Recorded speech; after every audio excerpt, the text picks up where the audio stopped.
Kapag natutong bumasa, natututong mangarap. Sa bawat silid-aralan sa bansa, may batang tahimik. Hindi dahil ayaw matuto, kundi dahil hindi pa marunong bumasa. Reading is a foundational skill essential for lifelong learning.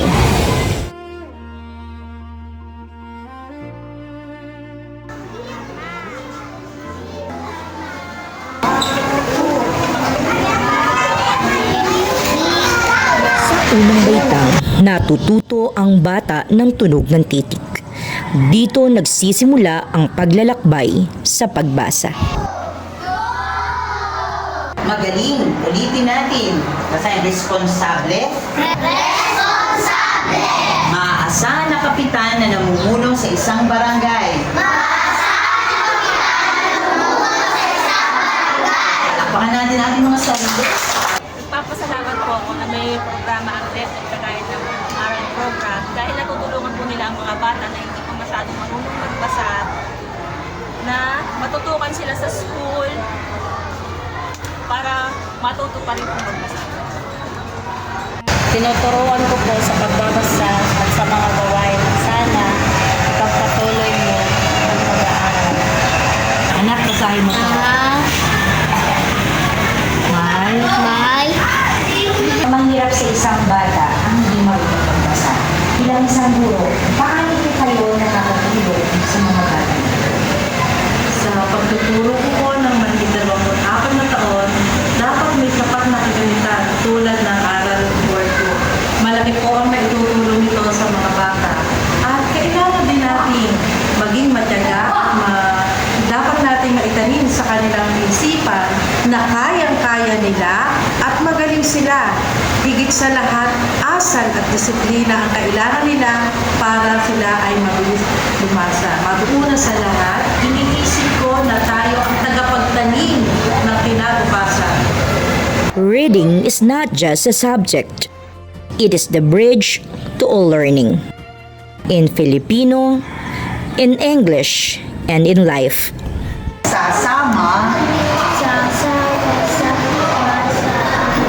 Saba.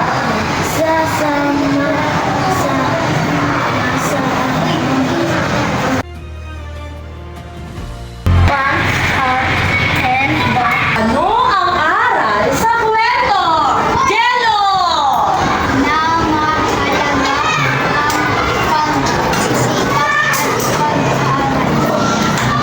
Sa pamamagitan ng aral program, ang bawat bata ay binibigyan ng pagkakataon magbasa, umunawa at humabol.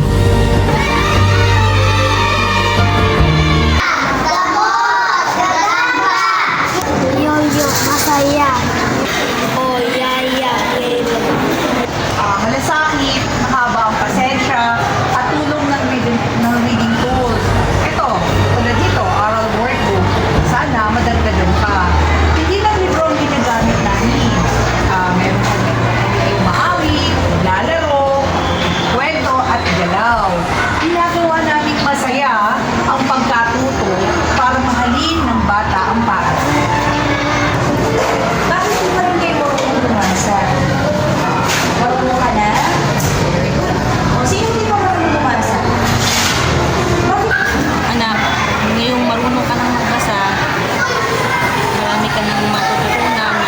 Dahil natuto ka nang bumasa, matututo ka ng mangarap. Kabataan ang itinuturo, pag-asa at pangarap ang binubuo. Kailangan natin maglaan ng oras, ng gabay at malasakit. Bilang mga guro, hindi lamang namin tinuturo ang aralin. Kapag ang bata ay natutong bumasa, natutong umunawa, mag-isip at mangarap. Yan. At sa bawat magbasa, ay nagkakaroon sila ng tunay na pagkaunawa na magagamit nilang maging sandata upang tuparin ang kanilang mga pangarap sa buhay. Pagbibigay ng pag-asa, kumpiyansa at pagkakataon Kapag ang isang bata ay natutong bumasa, binubuksan natin ang pinto tungo sa mas maliwanag na kinabukasan. Bilang bahagi ng LGU, paano po kayo nakapatulong sa paaralan? Committee ng Social Services na Commission, tumulong kung may kailangan mang kagamitan o supply ang mga kabataan. Ang batang marunong bumasa ay batang handang matuto. Ang pagbasa ay hindi lamang aralin. Ito ay pag-asa.